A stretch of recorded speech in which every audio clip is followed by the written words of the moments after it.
So ESPN put out their first mock draft for the 2024 NFL draft class. So I'm going to break down what they picked up until the Saints pick and then who they selected for New Orleans. Going to be honest, you may not like it, but I do think it's a pretty realistic mock draft. And then also, Jeremy Fowler revealed what Dennis Allen's future with the New Orleans Saints is going to look like. And I'm going to break that down at the end of the show and give my thoughts. So stick around for all that. But let's beat last week's like number. We got over 1,200 likes last week. We're only at 512 this week.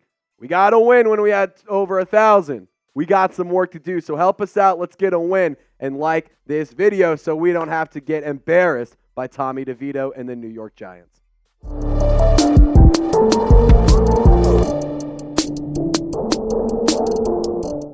Matt Miller of ESPN, like I said, put out his mock draft, and we're going to break it all down, and we're going to start off with picks 1 up until where the New Orleans Saints selected. And a preface real quick, this is where they believe that the teams are going to be selecting at the end of the season. This isn't where the Saints have their current selection right now. So with all that information, with that understood, let's get into the mock draft. Caleb Williams, no shocker, goes number 1 overall. Drake May to the New England Patriots. Marvin Harrison Jr., the Ohio State wide receiver, goes to Arizona. And our poster child, our king, our prince, our sweet Prince Jayden Daniels, unfortunately, is headed up to the Big Apple to play with the New York Giants. Hopefully he doesn't tear his Achilles or anything on that MetLife field because that's terrible. But let's go on to the next few picks. We got Fashanu, an offensive tackle out of Penn State, headed to Washington. Dallas Turner, the edge rusher out of Bama, heads to Tennessee. J.J. McCarthy, the Michigan football legend, is going to Las Vegas, where his career will likely die. Malik Nabers would love this selection to go to New Orleans. However, he's going to team up with rookie quarterback Caleb Williams in Chicago. And then number 9 through 12, Joe Alt, the Notre Dame offensive tackle, one of the best offensive linemen in this draft, heads to the New York Jets. Brock Bowers gives Justin Herbert some more pass catchers.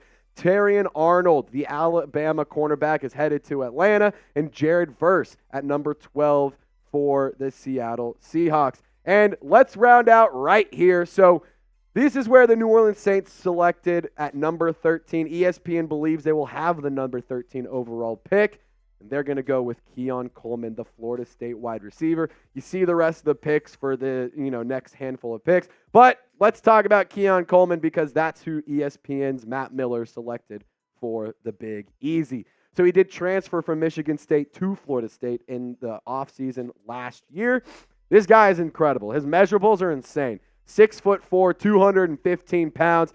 And guys, he's a contested catch specialist. Sound familiar? A.T. Perry. He has very, very strong hands. He's incredible at adjusting his body in the air. He's a guy that I think that could add a lot of pop and a lot of oomph, if you will, a lot of pepper, a lot of seasoning to that Saints offense that, quite frankly, is bland as hell. So Jordan Travis, he was the quarterback for Florida State. He was a big-time fan of Keon Coleman. That's why he was his wide receiver 1. Good footwork. He has a lot of twitch. He can find the blind spots, and you can see that based on the stats on your screen. So fun fact about Keon Coleman, he is from Opelousas, Louisiana. I don't know why I said Tennessee. He is a 4-star athlete at Opelousas Catholic High School, played in Louisiana. So it would be a little bit of a homecoming, which I think is pretty cool. The stats on screen you can see. They don't jump out. They're not going to be like, oh my God, this guy is going to be an absolute game changer. He's not Marvin Harrison. He's not Malik Nabers. But he is a quality wide receiver that can add a lot of ability to this offense. Gives Derek Carr, hate to tell you, he's going to be on the roster next year. Gives him another pass catcher. But you also have the ability to beef up that offense alongside Chris Olave, Michael Thomas, Rashid Shaheed, Juwan Johnson, all those cats. And I'm going to get into Matt Miller's analysis on Keon Coleman here in just a moment, but I want to say thank you to Game Time for sponsoring today's video. And because I love you so much, I'm going to put all the information I'm about to tell you in the comment section and description of this video. But Game Time, last minute tickets, lowest price guaranteed. The prices drop as the event gets closer. Get the best seat for the best price. And if you hate missing out on live events, this is the app for you. So download the Game Time app, create an account, and use code SAINTSCHAT. You see it down on below your screen for $20 off your first purchase. Now, Game Time is a really useful app because you can literally whip your phone out and you can say, all right, where's my seat? Where am I sitting at? Okay, I'm kind of under this little wall right here, so how much of my view is covered here? Oh, is there going to be an obnoxious fan with a huge sign? Am I going to be sitting next to a bunch of Giants fans at the game? You can get into this game for less than $20. Just want to put that out there. So you see right this side, right here, $20 off. Basically, just getting yourself some free tickets, if you ask me. That's just what I'm saying. And if you don't want to think about it that way, think about it like this. We're basically buying you a free drink and some free food. Maybe a hat, maybe a t-shirt, whatever you want to spend your $20 on. Just use that code SAINTSCHAT so you can get those $20 off. Once again, terms apply. Create an account and redeem code SAINTSCHAT to get that $20 off deal with Game Time. Download the Game Time app. Last minute tickets, lowest price guaranteed. And like I said, I love you, Who Dat Nation, and I love all my Saints fans because y'all are my best friends. So I made that link available for you in the comment section and description of this video. So let's dive into Matt Miller on Keon Coleman. He said that a quarterback of the future would be lovely here at number 13 overall. Derek Carr has 13 touchdown passes to 7 interceptions this season, but the value simply isn't there. Instead of the Saints can go get a top-flight running mate for Chris Olave. Coleman is a 6'4" pass catcher with enough explosive ability that Florida State uses him as its primary punt returner, which I will say this, could be nice to have Rashid Shaheed take some less snaps as a kick returner, punt returner. I know he's great, but I want Sheed to stay healthy. I want him to be used in the best ability. I think he's great. Matt Miller also continued to say the former Prep basketball star stands out with the ball in his hands and when attacking defenses on 50-50 balls. If New Orleans did want to add a quarterback to the QB room, it could maybe look at a guy like Bo Nix or Micahel Penix Jr. as day 2 options. I swear to God, if the New Orleans Saints draft Bo Nix, I may never watch a Saints game again. Pick 6 Nix has got to stay as far away from the Big Easy as possible. But let's look at the wide receiver depth chart as it currently stands. So A.T. Perry, Chris Olave, Rashid Shaheed, those are your top 3 wide receivers. Michael Thomas got put on IR again. He is eligible to return this season. But on the practice squad, you have guys like Jontre Kirkland, Marquez Callaway, who's a familiar face, and Shaq Davis, who, man, it's like Keon Coleman would literally just be A.T. Perry and Shaq Davis. So I don't know if I love that selection there. Keith Kirkwood, Lynn Bowden Jr. also on the roster as well. But, I mean, I think Matt Miller brings up some good points. There isn't a lot of juice in this pass game. Chris Olave will get another 1,000-yard season. That's going to be awesome. Like, congrats. I'm pumped up for that. But Rashid Shaheed, Michael Thomas, Juwan Johnson, these guys got to play better. They need a little bit of help. And they need better quarterback play, to be quite honest. So if you do bring in a guy like Keon Coleman, maybe it can take some pressure off the guys you see on your screen. But I want you to let me know. What's the biggest draft need for New Orleans? Is it quarterback? Is it linebacker? Wide receiver? Offensive line? Or is it something else? I want you to let me know. And if you want some bonus points, give me a name as well. So now let's talk about Dennis Allen's future. And guys, I will say this.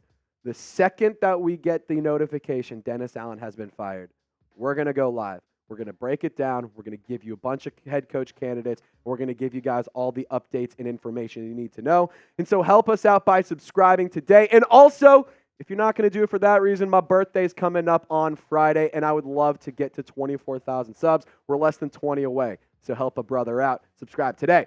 So let's talk about Jeremy Fowler on Dennis Allen. Here's what the ESPN analyst said. I hate this. I don't think the Saints want to make a change on Dennis Allen. I don't know why. But another losing season would mark 2 in a row, which wasn't the norm in the Sean Payton era. Although he did have a stretch of 3 consecutive 7-9 seasons from 2014 to 2016. It still needs to be seen how much grace New Orleans front office under Mickey Loomis and Gayle Benson and ownership is willing to apply. So, Jeremy, I get it. Like, we got to see how the rest of the season shakes out. If you ask me right now, I was literally talking to my girlfriend about this yesterday. I don't know whether or not the Saints are going to fire Dennis Allen. Last week, I said they would. This week, I don't know. Next week, who knows? If we beat the Giants, I'm probably going to say no. If the Saints make the playoffs, they're not firing Dennis Allen. I'm sorry. That's just not going to happen. But let me just say this. And Dennis Allen, and all that notes and all that stuff, he said, well, Sean Payton had 3 losing seasons back to back to back. Well, here's the thing. Sean Payton had a freaking ring. Sean Payton earned some hardware. He brought some energy and some excitement to the city of New Orleans. People liked going to the Saints games when Sean Payton was around. The dome field advantage existed when Sean Payton was around. You can literally go to Saints games for less than $20 right now. What's Dennis Allen's freaking excuse? What in the fuck is his excuse? Because there's literally not one. Dennis Allen is literally one of the worst head coaches in NFL history. In terms of all NFL coaches who have been able to coach a certain amount of games, he is the 5th worst of all time. And that is justification to keep him around because, well, he had a losing season last year. His first year was his picked quarterback. Well, guess what? Your hand-picked quarterback sucks. He's playing like shit, quite frankly. You see the accolades right here. Nothing good. You have a losing record against the worst division in all of the NFL. Quite frankly, I think the Big Ten or the Pac-12 would have a better football team than the freaking NFC South. And you have a losing record. Your longest win streak was 3. 3 games. That's not good, guys. What in the hell is going on with this team? What in the hell is Mickey Loomis and Gayle Benson thinking? Why in the hell would they keep Dennis Allen around? Literally the only way you could justify keeping Dennis Allen, to me, is if he wins you a Super Bowl, which we all know won't happen. We all know that that's not going to happen. So, Mickey, for the love of God, please do it, man. Just pull the trigger, rip the Band-Aid off, and give the fan base what they want. So if you want Dennis Allen fired, give me your best Donald Trump celebrity apprentice impression. Say, "You fired," in the comment section. All right. Time to cool down a little bit. Like, what is Mickey's obsession with Dennis Allen? What is his loyalty there? Why? Why is there any? Because there's the continuity aspect, because the Saints value this whole thing. Continuity is going to get us killed, quite frankly. Like, this whole, we want to continue what we've been doing the past 10, 15, 20 years. The NFL isn't what it was 10 years ago. Hell, it's not even what it was 5 years ago. This is literally one of the few teams in the NFL who refuses to evolve with the game. And let me ask this. Do the $5 tickets last week, does that not send a message? Does that not just write this blatantly plain and clear for you, Mickey? Are tickets less than $10 where you have more Lions fans in the lower bowl 2 weeks ago than your own Saints fans? You have people traveling from all the way in Detroit, way the hell up there, basically in Canada, and there's more of them in your stadium. That doesn't send a message. What the fuck does? Here's another thing. Derek Carr, Dennis Allen, I don't know who to blame here because the locker room clearly just it's messed up. You've had this whole instance with Eric McCoy and Derek Carr last week. Terrible look. They made up. They said they're going to handle it and whatever. Fine. Things happen. People get emotional on a football field. But no. A winning football team doesn't have this nonsense happen. It also doesn't have this next picture happen. You remember the Saints-Jags game, Thursday Night Football? Derek Carr saying, "Chris, what are you doing?" Derek's throwing the ball 16 yards out of bounds. What do you mean, what is he doing? What are you doing? The coaching is horrible. And then also, let's go look at another recent example of just why I'm showing you these pictures because it's just proof on proof on proof and reason on top of reason on top of reason as to why Dennis Allen has to get fired. You remember the Michael Thomas Twitter rant? His Twitter's gone now. Remember all of that? He was snarky. Dennis Allen was snarky about it and saying, "We're going to handle that internally. Stop asking questions." When the Eric McCoy thing happened, he said, "People fight. We're making too much of a big deal about it." Okay, that's fair. But people don't fight when they're winning. Don't shoot the messenger. Call me crazy. This team never had this problem with Drew Brees. This team never had this problem when Sean Payton was around. This team has a problem now. So can we stop being the laughingstock of the NFL? Can we please, for the love of God, just grow up a little bit? Can we make the tough decision? It's really not all that tough. And can we make the moves that need to happen? I'm tired of being the laughingstock. I'm tired of finding Saints highlights and Saints pictures all over TikTok, all over Instagram, on Ghetto Gronk's page. Like, I'm tired of being a laughingstock. I want this team to be feared. I want this team to be respected. Most NFL coaches don't even know who the hell Dennis Allen is. Just do what you want with that information. So here's some head coach options. Ben Johnson, my number one choice. My number two, Jim Harbaugh. Number three, Brian Callahan. Number four, the former Bills offensive coordinator, Ken Dorsey. Why the hell not? What about Press Taylor? The Jags offense is pretty good. You want to see something right here? All offensive-minded coaches. Jim Harbaugh, just an all-around football mind. Get me an offensive coach. Stop trying to run a bad defensive team with a bad offensive coordinator. It just doesn't work.